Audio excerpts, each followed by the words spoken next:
বারবার গত 15 বছর ধরে বিএনপি সহ অন্য বিরোধী রাজনৈতিক দলগুলি শেখ হাসিনার অধীনে কোনো নির্বাচনে না যাওয়ার জন্য, বিশেষ করে 6 সিটি কর্পোরেশন নির্বাচনের পরে আর কোনো নির্বাচনে যাওয়ার জন্য আহ্বান জানাতেছিল। তারা বিভিন্ন পাকে চক্রে বিভিন্ন নির্বাচনে গেলেও সেটা বারবার বলছে, কিন্তু আমরা কিন্তু দেখছি এই সিটি কর্পোরেশন নির্বাচনে যারা গেছে, আওয়ামী লীগের হোক আওয়ামী লীগের বিরোধী দলের হোক, তারা আসলে শেখ হাসিনার হাতেই শক্তিশালী করছে এটাতে গিয়ে। আপনারা যে তাদের সাথে গাঁটছড়া বাঁধতে চাইতেছেন, এটা তো একটা কায়েমি স্বার্থবাদিতা ছাড়া আমি আর কিছু দেখি না, এবং ডাবল স্ট্যান্ডার্ড। প্রথমতই আমরা বলে থাকি যে আপনার যে কোশ্চেনটা করেছেন এটা আমাকে ফুলি অপোজ করে থাকি, বিকজ দ্যাট প্রথমত যারা ইলেকশনে গিয়েছিল ডিরেক্টলি, যারা আওয়ামী লীগ রয়েছে, অনেক মানুষ যারা বিএনপিতে রয়েছে, এবং ডাক্তার মেয়র শাহাদাত উনি কোন ভিত্তিতে এখন মেয়র হিসাবে রয়েছেন, এবং এই যে কাজল ভাইও শেখ হাসিনার আমলে কিন্তু ইলেকশন করেছেন, রুমিন ফারানা এখন আপু বক্তব্য দিয়ে বেড়াচ্ছেন বা বিভিন্ন ফোরামে কথা বলতেছেন, তো এরকম কিন্তু অনেকে রয়েছে। আমরা গত 3টি ইলেকশনকে কিন্তু খারিজ করি, যখন আমরা বলেছিলাম গত 3টি ইলেকশন অবৈধ, যেগুলোকে আমরা মানি না, সেখানে কিন্তু বিএনপি বিরোধিতা করেছিল। আমরা চুপ্পুর বিষয়ে বলেছিলাম, সেখানে বিএনপি বিরোধিতা করেছিল। আমরা একটা নতুন কনস্টিটিউশন বা অভিযাত্রা চেয়েছিলাম, সেটাও বিএনপি বিরোধিতা করেছে। আমরা কিন্তু সবগুলো বিষয় খারিজ করতে চেয়েছিলাম, কিন্তু সেখানে হলো যে বড় বড় রাজনৈতিক দল তারা লিয়াজু কমিটির মাধ্যমে বিভিন্ন ছোট ছোট দলকে আসনের লোভ দেখিয়ে নিয়ে পার্টি অফিসে প্রেস কনফারেন্সে, এটা ইদানিংও ঘটছে, পার্টি অফিসে প্রেস কনফারেন্স করে তারা ঘোষণা দিচ্ছে যে চুপ তারা পদত্যাগ চায় না, তারা নতুন কনস্টিটিউশন চায় না, বা সংবিধানে কোনো পরিবর্তন দেখতে চায় না। তারা গত 3টি ইলেকশন, আমি শেষ করি, গত 3টি ইলেকশনের বিষয়ে তাদের হলো জনগণের যে চাওয়া সেটার বিরুদ্ধে তারা দাঁড়িয়েছিল। ঠিক একই সময়ে এসে আমরা হলো গোপনে গোপনে যখন তারা 19 জন মেয়রের জন্য চিঠি দিচ্ছে, ডাক্তার শাহাদাতের সেখানে অলরেডি এস্টাবলিশ হয়েছে মেয়র হিসেবে, এবং বিভিন্ন জায়গায় আদালতের মাধ্যমে হলো অনেক ফেসিস্ট খুনি রিজিমের অংশ হলো মেয়র, পৌরসভার গুলা মেয়র বা বিভিন্ন জায়গায় ঢুকে পড়ছে। সে জায়গায় আমরা বলেছি যে যারা 3টি ইলেকশনে করেছে, সেখানের মধ্যে যারা হাসিনা ফেসিস্ট রিজিম ডিরেক্ট খুনের সাথে ইনভলভমেন্ট ছিল, তাদেরকে তো বিচারের আওতায় আনতে হবে, কিন্তু যারা স্বতন্ত্র ছিল সেখানে ইলেক্টেড হয়েছে তাদেরকে চেয়ার থেকে সরানো। আমার মনে হয় ফ্যান্টাস্টিক, আমার মনে হয় এই পয়েন্টটা আপনি ফ্যান্টাস্টিক রেজ করছেন, এবং আমি আপনার সাথে একদম একমত। খালিদ ভাই একদম একমত। একটু শেষ করে, একটু 10 সেকেন্ড একটু শেষ করে, সেটাতে আমরা তাদের জায়গাতে তাদের প্রায়শ্চিত্ত হয়েছে মনে করি, কিন্তু বিএনপিও তাদেরকে হলো রিইনস্টেটেড করতে চাচ্ছে, এবং অলরেডি তারা বহিষ্কারাদেশ প্রত্যাদেশ সরিয়ে নেওয়ার জন্য বিভিন্ন ক্রিয়া কার্যকলাপ শুরু করেছে। ফলত আমরা যখন দেখছি একটি রাজনৈতিক বড় দল থেকে যারা হলো আল্লাহর উপর অবিচল আস্থা এবং বিশ্বাস, জাতীয়তাবাদী স্লোগান দিয়ে বাংলাদেশের মানুষের উপরে আস্থা অর্জন, আমার মনে হয় যে আপনার বক্তব্য পরিষ্কার, পাটোয়ারি আপনার বক্তব্য পরিষ্কার। আমি এটা জনাব রুহুল কুদ্দুস কাজলকে প্রশ্ন করতে চাই যে আপনারা বিভিন্ন মেয়রের ব্যাপারে চিঠি দিচ্ছেন গোপনে, জনাব নাসিরউদ্দিন পাটোয়ারি এটি যেমন বলছেন, আমাদের কাছে এটি খবর আছে, এবং অলরেডি ডক্টর শাহাদাত আমাদেরও খুব প্রিয় ভাজন মানুষ, তিনি তাকে আসলে মেয়র পদে তিনি এখন আসীন আছেন। মানে যেটি আপনারা করবেন সেটি হচ্ছে ভালো, জনাব নাসিরউদ্দিন পাটোয়ারিরা যেটি করার উদ্যোগ নেবেন সেটি হয়ে যাবে খারাপ। এইটা কি সাংঘাতিক ডাবল স্ট্যান্ডার্ড না কাজল ভাই?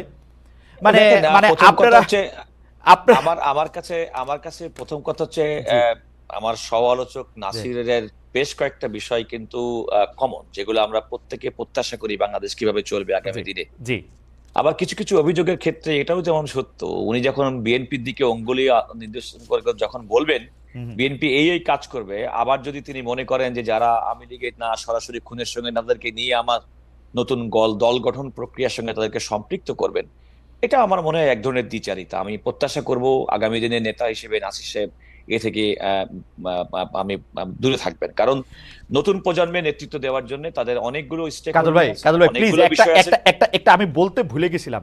কাজল ভাই, বিএনপি যখন হরে ধরে সবসময় বলে যে শেখ হাসিনার সময় যারাই নির্বাচন করতেছে তারাই খারাপ, আপনারা তো শেখ হাসিনার পার্লামেন্টে গিয়ে বসছেন, এমনকি সংরক্ষিত ওইটাও নিছেন। আমরা যখন বিরোধিতা করতেছিলাম এটা কি ইলেকশন হইলো, আপনারা তখন 6 জনকে পার্লামেন্টে বসছেন।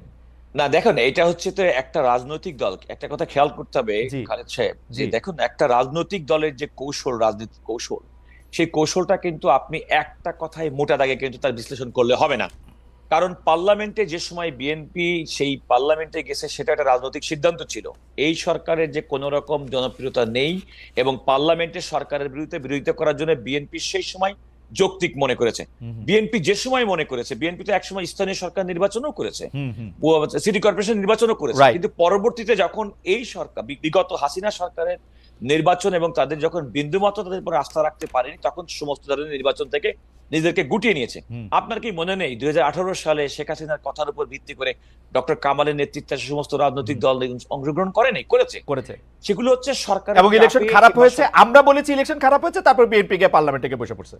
আমি আমি আমি আপনাকে বলছি, এগুলো হচ্ছে একটা দলের অভ্যন্তরীণ রাজনৈতিক কৌশল। এই কৌশলের আমাদের কারণে জনগণের তো জানার অধিকার আছে কাজল ভাই, এই কৌশলটা আসলে দেখুন, কিসের আমার- লক্ষণ, তাই না? মানে কি আমি বুঝায়? সরি আমি সরি টু সে খালেদ সাহেব, সবসময় আমরা জনগণকে সবসময় নিজেদের মতো করে নিয়ে সবসময় ব্যাখ্যা করি। Okay. আপনি যখন বলছেন তখন জনগণের দোহাই দিবেন, আমি যখন বিএনপির কথা বলবো জনগণের দোহাই দিব, নাসিরউদ্দিন পাটোয়ারি যখন বলবো তখন জনগণের ম্যান্ডেট কার দিকে সেটার নির্ধারণের একমাত্র পদ্ধতি হচ্ছে নির্বাচনের ব্যবস্থা। Okay. এই নির্বাচন ব্যবস্থা 1991 সালে হয়েছে, এই নির্বাচন ব্যবস্থা 1996 সালে হয়েছে, এই নির্বাচন ব্যবস্থা 2001 সালে হয়েছে।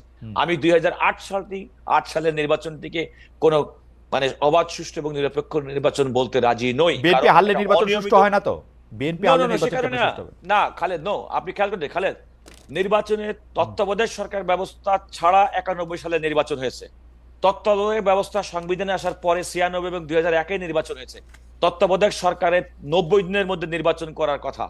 1/11 পরবর্তীতে ফখরুদ্দিন মঈনুদ্দিনের সরকার 2008 সালে নির্বাচন করেছে।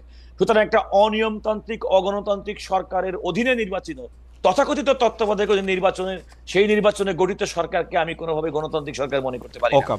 আইনগতভাবে, সাংবিধানিকভাবে। আপনি যদি আমাকে ডিবেট করতে বলেন, আমি এগুলো ব্যাপারে আচ্ছা আরো ঠিক debate আছে, করতে পারবো। আপনি এটা বলেন তো যে বিএনপি তো আসলে শেখ হাসিনার আমলে বিভিন্ন নির্বাচন অংশগ্রহণ করেছে। আমার মনে আছে 6টা সিটি কর্পোরেশন একসাথে নির্বাচন করলো, এর মধ্যে 5টা সিটি কর্পোরেশনে বিএনপি জিতলো। আসলে বিএনপি অংশগ্রহণ করলো হচ্ছে 2018 সালের নির্বাচনে। আপনি বলতেছেন যে তার যৌক্তিকভাবে ওই সময় মনে হয়েছিল, তো বিএনপির যুক্তি 14 সালে মনে হয়েছে নির্বাচনে যাবো না, যায় নাই। 18 সালে মনে হয়েছে যাবো, গেছে। 24 সালে মনে হয়েছে যায় নাই, যাবো। তো ওরা কি করবে? নতুন রাজনৈতিক দলরা কি করবে? না, আপনাদেরকে না, না, অনুসরণ এখানে- করতে না, হবে না, তো কোনো এখানে- জায়গা থেকে। না না না না না না খালেদ, আপনি খেয়াল করে দেখেন, আপনি মনে হয় মূল জিনিসটা থেকে সরে যাচ্ছেন। দেখুন জি। মূল ইস্যুটা কোথায়। মূল ইস্যুটা হচ্ছে ত্রয়োদশ সংশোধনের মাধ্যমে বাংলাদেশের সংবিধানের নির্দলীয় তত্ত্বাবধায়ক সরকার ব্যবস্থা, যেটি বেগম খালেদা জিয়া প্রণয়ন করেছিলেন তৎকালীন জামাত, আওয়ামী লীগ সহ অন্যান্য রাজনৈতিক দলের আন্দোলনের পরিপ্রেক্ষিতে। রাইট। তার সুফল কিন্তু পরবর্তী নির্বাচন হয়েছে। সুতরাং জনগণের তার ভোটাধিকার নির্ভয়ে আমি জনগণের ভোট দেওয়ার যে বন্দোবস্ত সাংবিধানিক ভাবে রাইট। আমাদের সংবিধানে ছিল, যেটি শেখ হাসিনা সরকার তার ক্ষমতাকে কুক্ষিগত করার জন্য পঞ্চদশ সংশোধনের মাধ্যমে এবং তার পূর্বে খায়রুল হকের রায়ের মাধ্যমে ত্রয়োদশ সংশোধনী নির্দলীয় তত্ত্বাবধায়ক ব্যবস্থা সংবিধান থেকে বিলুপ্ত করেছে। তারপর থেকে তো মূল সমস্যা শুরু হয়েছে। না, আপনি আরেকটু আগে থেকে ধরেন, মূল সমস্যা আরেকটু আগে থেকে।